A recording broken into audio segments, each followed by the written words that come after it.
In this presentation, we're going to be looking at some of the improvements that have been made to the bullet physics engine inside of Maya. The first example that we're going to look at is the ability to create compound collision objects. So we've got two towers here. One of them's just individual objects, and the other one has been grouped together into compounds, or objects that basically have multiple objects underneath a group node. And what we want to do is run physics on both sets of towers to see the difference. So we'll go ahead and we'll create a new active rigid body. We'll turn on hide shape, which is also new in 2014. So we'll apply that guy. And now we're going to grab our hierarchies, or set the collision type to compound. We'll go ahead and we'll apply that. We'll finish off by creating one more passive object in our scene. So this is going to be a plane.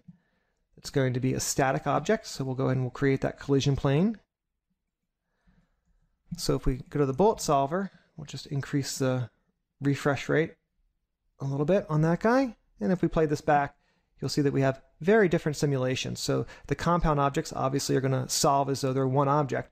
And the thing that's kind of nice about this is I can go inside of here and start to make changes or tweaks to these guys. So I could, maybe push this guy over this way, maybe push this guy over this way. If we play it back, it's still going to behave kind of the way you'd expect. They're going to come down, they're going to collide with the ground, they're going to interact and do exactly what you'd expect them to do.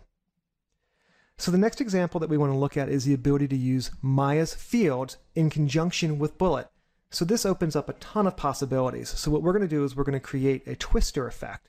So the first thing that we're going to do is we're going to grab all of these objects right here. We're going to create some rigid bodies from those. So we'll go up here to our Bullet object. We'll just reset this and we'll hide that. So now we have a pretty big amount of objects in our scene that we want to simulate. And what we're going to do is we're going to say, you know what? On the bullet solver, we're not concerned about using the built-in .gravity. We're going to use the Maya fields. So as soon as we do that, we're going to have to start adding in a couple fields to make the stuff drop to the ground. So we're going to add in a Maya gravity.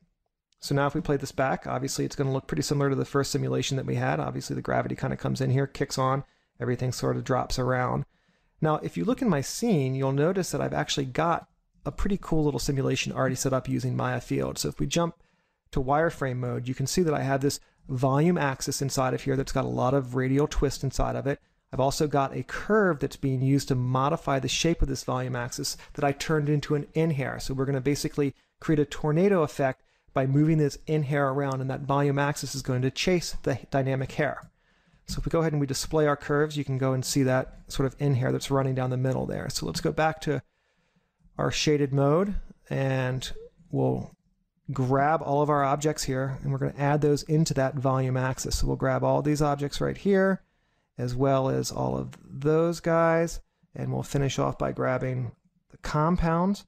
The last thing we're going to do is grab our field, and we're going to say fields affects selected objects. So as soon as we do that, if we play this back, the mass on those guys is going to be pretty low, so they're just going to get blown away by that tornado really pretty quickly. So what we're going to do is we're going to change the mass on all of these objects so that it sort of hangs out a little bit better inside of that guy. So we'll bring up the attributes for these guys, do this over here in the channel box, and we'll put it up to something like 50.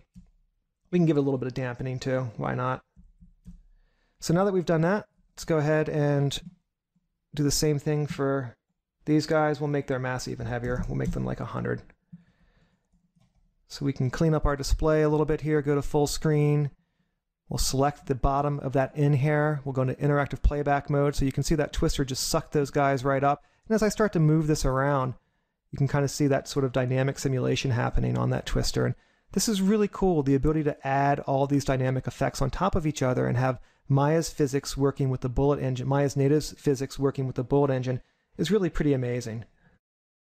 So that's just a couple of examples of some of the new functionality that's been added into the Bullet physics engine inside of the extension release of Maya 2014.